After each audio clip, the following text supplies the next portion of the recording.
Alright, so today I'm going to be reacting to all of the new content coming with Year 7 Season 1 of Rainbow Six Siege.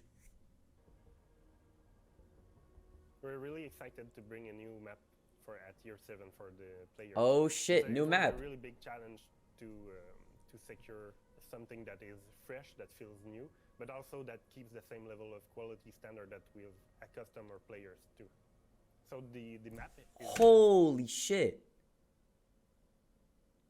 That's a whole fucking castle, bruh. set in Ireland. It's a older style, classical style. In Ireland, manor or okay. castle.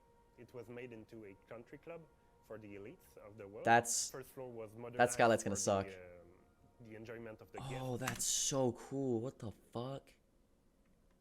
But the second floor has still a more classical style for the private, the elites, and maybe the shady deals they do there. Coming back Talking after so about? long, creating a new map, it was hard to get This looks like old Hereford base, or not Hereford base. Fuck, what am I thinking of? Bartlett University. That's what this looks like. a new starting point in terms of thematics and vibe that we wanted. Finding the location was a challenge for the team. That's so But pretty. I think we really hit the target right in the bullseye and created something that is quite unique and enjoyable. We really wanted to take what we've learned with the old maps and really bring a new one with those learnings. I really like when I know where I am, I know what is coming next. That's something that is really important to make a map enjoyable, is that it's easy to learn. And the faster you get to know the map, the faster you'll get enjoyment. What accent is this? Like, where do you come from? Okay, I need to figure out like where the Ubisoft base is located. I think it's Ukraine, no? Am I tripping? I thought it was Ukraine. But that would make sense. Yeah, it's just accent annoys the fuck out of me. What we strove for. So for the very first time in Siege history, we're going to have an operator that can patch up holes. Azami brings the Kiba barriers, which are a kunai-shaped device that you can throw. What and the when it sticks, fuck? It will release a gas that will quickly solidify into a bulletproof surface. Whoa, wait. Bulletproof surface? So this is like a castle barricade kinda, right? But you throw a knife somewhere. Oh, it's got a recharge timer to right here. Okay, so it's kind of like Wamai, where the longer you survive in the round, the more of these you get, and they're bulletproof. Imagine like playing on Clubhouse and then like blocking the drone hole next to the breach, or like the drone hole next to the 3 wall in the basement of Consulate. I don't know. I see like blocking drone holes being really good, especially these bulletproof. That's great. Or windows like this. It's just castle but better. So the idea of having an operator that can patch up holes is something that comes up pretty much every time you ask someone Reinforced to walls, too. come up with an idea for an operator. We've had many Yeah. operators that can destroy the map in many different ways. Hold on. When you think about and many He blocked off yellow stairs. That's so good for the bandit tricking this. Okay, destroy that's great. the map in many different ways. When you think about Siege, you think about destruction, you think about how the map can really change all the way throughout the round. There weren't any ways to rebuild the map. And we come Wow. up with this idea of having something that you can throw and really be free in the way you want to deploy your patch. The role of Azami is really an anchor. You know, she's an architect, so you want her close to the Castle's objective. useless you want now. her close to your anchor player, so she What the fuck? Yo, hold on. architect. So you want That her is the close smartest to idea I've the seen in a minute. objective. So You want look at her this shit, look at this shit. He has a mirror on a soft wall, right? And then he has his kunai below the mirror. So not only do you get the benefit of having a soft wall around a mirror so you can shoot people, but you also get cover on the bottom of your mirror. to your anchor players. That's so great. She can provide the necessary cover for them. You want her close to the walls that you're going to expect some form of breach. So you want her on site. That's where she's the strongest. So Azami is a total game changer, literally. For the first time and ever, the defenders can actually protect themselves from vertical play, which is something that was never possible before. If you had a buck or a sledge right above you making holes. So okay, if this is not like breachable, this is overpowered as fuck. Like S tier overpowered. But if it's breachable, like if you can sledgehammer it or if you can ash charge it, then using it like he said for vertical play is not gonna do shit because Sledge is just gonna open it back up. So that doesn't really make sense. But on the floor. that's if it's You were breachable. kind of, in panic, and you had to run away. You had to get out of there. There wasn't anything you could do, but now you can. Now you can throw a patch, you can throw a Kiba barrier there, and actually provide you with some real cover vertically, which is something that it's completely new for Siege. You can patch a That's dope. Ace hole, Ibana hole, anything you can think of. You can also even patch up a hatch that's been opened. The possibilities are really endless, and it's really something that would completely change the game. We're sure of that. So the loadout for Azami, in terms of primary, she's equipped with the 9x19 SVN, which is the SMG that most people would know as... Okay, she's a 2 health, 2 armor, got a deagle, barbed wire. Okay, that's actually not too bad. That's like kind of just Capcan. Capcan's SMG. Yeah. One other option, you can also bring the ACS-12, which is the sort of like auto shotgun that you can see on Maestro and Oh, and Alpha. you can bring secondary weapon, she Nomad's brings Hollow. the D50. In terms of generic gadget, she brings the impact grenades and barbed wires. She works really, really well with operators. How many like sights does she Bandits, have on this gun? because Because she has Nomad's reflex, she has this red dot, and then I think she had a 1.5. she can provide covers that What the weren't fuck? existing before. She can create bulletproof surfaces that can really protect a bandit that's actively trying to ban trick. Considering that you can That use is gadgets on smart. pretty much any surfaces, Wow. you can also use it to block drone holes. If you have few That was my areas initial on idea. different maps like Consulate, where a garage door, it's the big door that's usually a bandit trying to bandit trick, and it's a very vulnerable place, and there's a drone right next to you that's begging to have a Twitch drone go through, a grenade go through, and really deal damage to your bandit. But with this gadget, you can actually block that hole. You can block the yellow stairs and provide your bandit with plenty of cover to actively bandit trick and be relatively safe, actually. In addition, she can also work really well with Mira. With her gadget, she can actually create half reinforced wall. It's not the same as like an actual reinforced wall, but you can place it on the soft wall, so you can really Whoa, that's even cooler. Wait, look at this. create like an actual reinforced You don't see the gadget on the other side of the wall, so they're not gonna know that you have a barrier there. They're just gonna see it and shoot it. That's fucking cool. wall, but you can place it on the soft wall, so you can really create some really, really exciting new ways of setting your defense. Since the gadget is No one's gonna put it's it there, gonna but be that's a very fine. useful tool to protect you, but you can't really rely too much on it because it's also very easy to deal with. Any explosive will destroy the gadget. Oh, okay, that makes sense. It also can be destroyed by 3 melee hits. You don't have any explosives at your 3? Oh, that's some bullshit. That's some bullshit. She'd still be overpowered as fuck if you couldn't melee her. If you couldn't melee the gadget, excuse me. But that's shit, damn, okay. That makes it a lot worse in my head. But still, like, that's what I'm saying. You can't block verticality holes with that because they just melee it 3 times.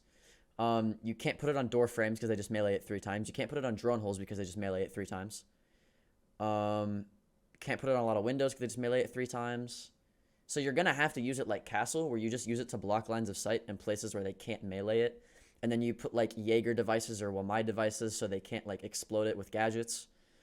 But that's really the only thing that makes sense to me, is using it to block lines of sight like Castle. But at that point, you just play Castle.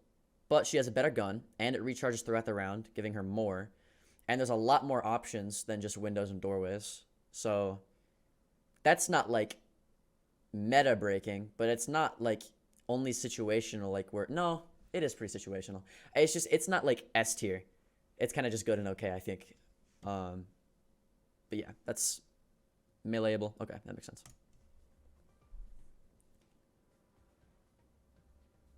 So when we released new sites and scope in Year 5 Season 3, we opted to distribute them in a way that would make each operator loadout feel special and unique, but we realized that players felt frustrated that they did not have access to all the sites on any weapon.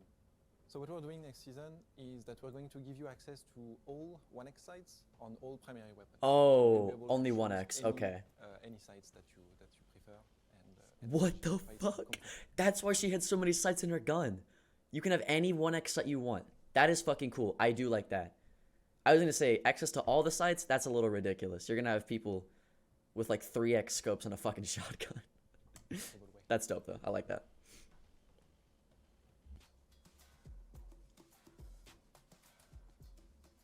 So we are super excited to finally let players play Attacker Epics. We've been talking about that for a while. And going through player feedback, we see that everything was working as expected for us.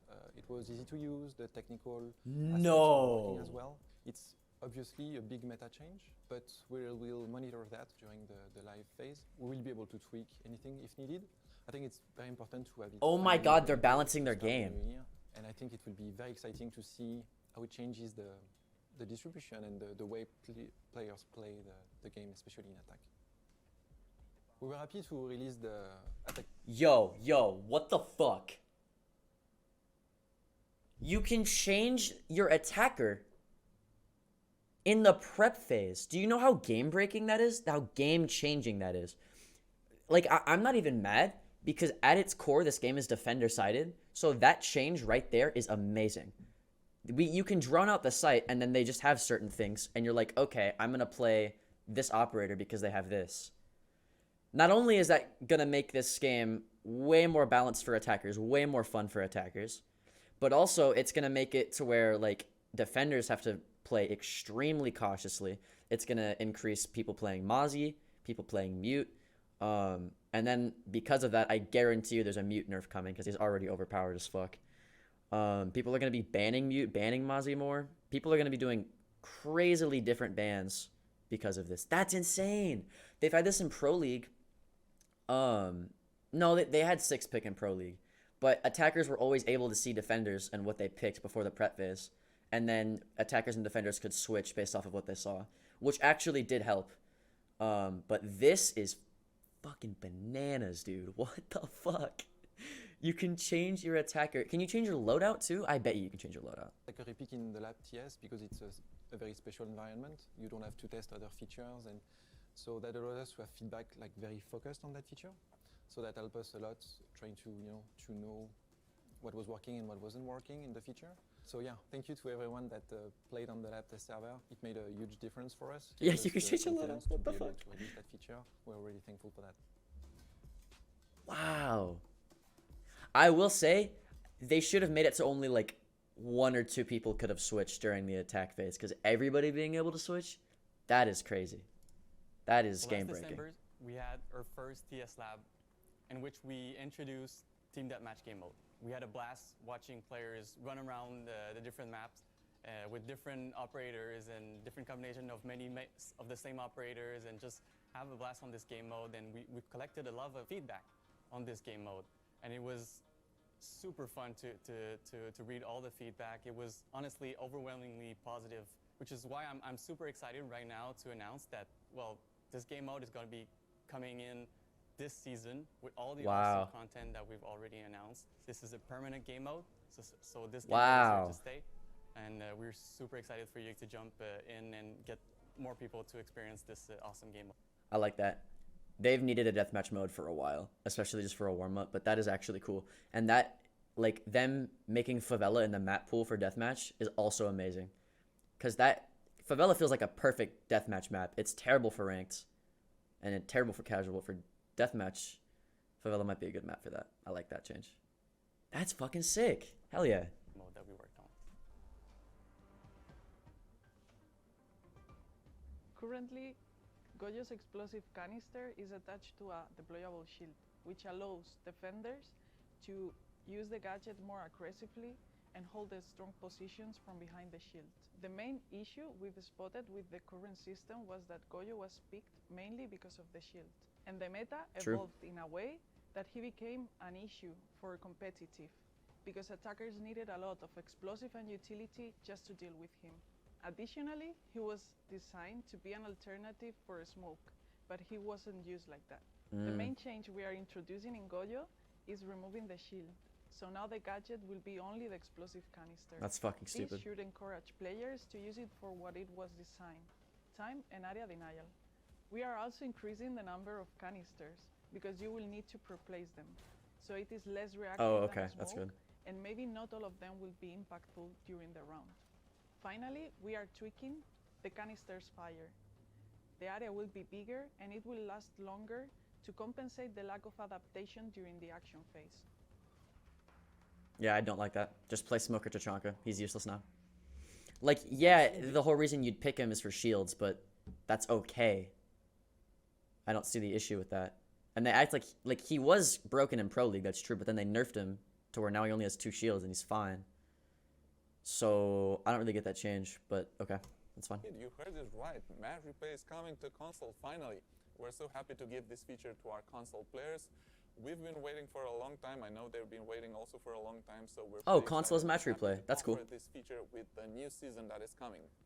So first of all, I just want to let you know that our console players, they've always been in our focus. We always wanted to give this feature to them. It's just that on console, we want to have a certain degree of quality. Fuck yeah, okay. I liked everything except for that Goyo change. That Goyo change is trash. But yeah, that was really good. I liked that.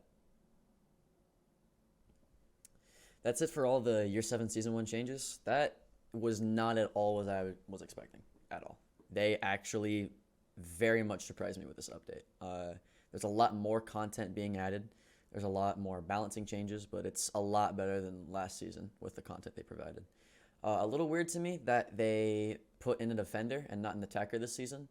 But I think I heard somewhere that they've had this defender in the books for like a year and they've just been waiting to release it. So that was pretty cool. I liked the map. The Goyo change is a little weird, but other than that, really good update. Really surprised at a lot of the stuff. They're actually kind of listening to the community a little bit.